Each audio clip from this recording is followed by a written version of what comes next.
साम्राज्याच्या भीतीने कधी दमगडली नव्हती. ती अशी स्त्री होती जी साम्राज्याच्या भीतीने कधी दमगडली नव्हती. ती लढत होती, ती जगत होती. ती लढत होती, ती जगत होती. जगण्यासोबतच जगवत होती. ती लढत होती, ती जगत होती. जगण्यासोबतच जगवत होती. लाखो हजारो स्त्रियांचं ती भविष्य घडवित होती. ती भविष्य घडवित होती.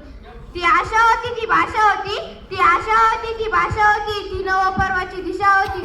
ती स्त्रीचा सन्मान होती. होय, तीच सावित्री होती. होय, तीच सावित्री होती.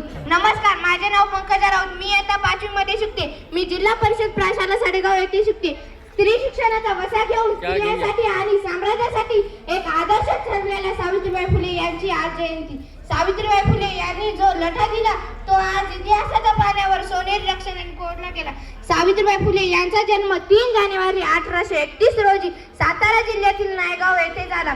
त्यांच्या आईचे नाव लक्ष्मीबाई तर त्यांच्या वडिलांचे नाव खंडोजी नवसे पाटील असे होते. त्यांचा विवाह वयाच्या अवघ्या 9व्या वर्षी क्रांतीज्योती महात्मा फुले यांच्याशी झाला. त्यावेळी त्या निरीक्षण होत्या, परंतु त्यांना शिक्षणाची दुंगाशी आवड होती. परंतु तसून आणि मूल एवढी स्त्रीची सीमा मानणाऱ्या त्या काळच्या समाजाने स्त्रीच्या शिक्षण हे मान्य नव्हतं. स्त्रियांनी शिकणे हे एक महापाप मानलं जायचं. परंतु जिथे सावित्रीबाईंनी हे सगळं न मानता शिक्षण घेतलं ते आपल्या पतीकडून. पुस्तकांना साथ लावली शब्दांची